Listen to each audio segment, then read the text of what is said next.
He was a man who rose from the ashes of the Civil War to become one of the most powerful Black officials in Mississippi.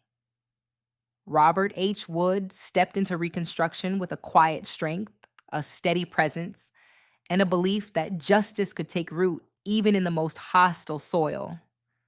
Born free in 1844, Wood grew up in a world where freedom did not guarantee safety, opportunity, or dignity.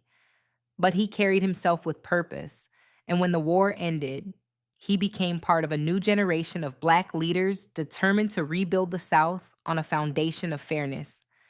By the early 1870s, Wood had earned the trust of the people of Natchez, Black and white, through his work as a businessman, a community organizer, and a man who understood the power of law.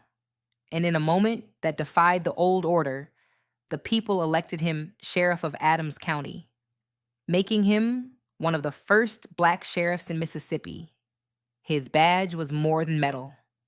It was a declaration that Black authority had a place in the South, that Black leadership was not a dream, it was a reality. As sheriff, Wood protected freedmen from intimidation, enforced the law with fairness, and refused to be swayed by the threats that surrounded him. He walked the streets of Natchez with the calm confidence of a man who knew the weight of his position. Every decision he made carried the hopes of a community that had been denied justice for generations. But Wood's leadership didn't stop at the sheriff's office. In 1874, he was elected mayor of Natchez, becoming one of the highest-ranking Black officials in the entire state. His rise was a symbol of what Reconstruction made possible, a glimpse of a South where Black political power could flourish. Yet even as he served, the ground beneath him began to shift. White supremacist groups grew bolder. Violence spread through Mississippi like a shadow, and the same forces that had tried to destroy Reconstruction from the beginning now worked openly to dismantle it.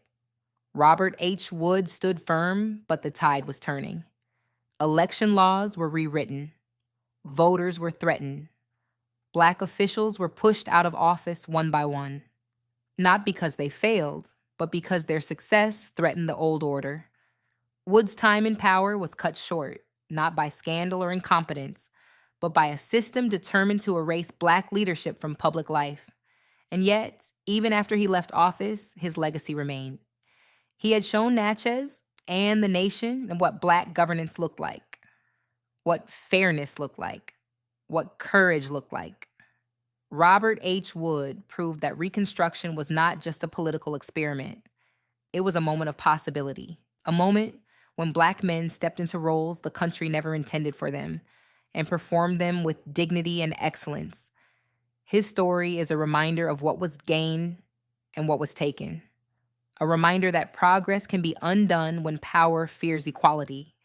But here, his name is spoken again, his badge shines again, and his legacy stands where no one can erase it. This is the story of Sheriff Robert H. Wood, a man who carried the law with honor, who led a city with integrity, and whose courage still echoes through the fight for justice today. This is Black Justice Untold, the stories they tried to erase, now remembered. If this moved you, like, share, and subscribe so we can keep reclaiming our history together. Our stories deserve to be seen, heard, and remembered,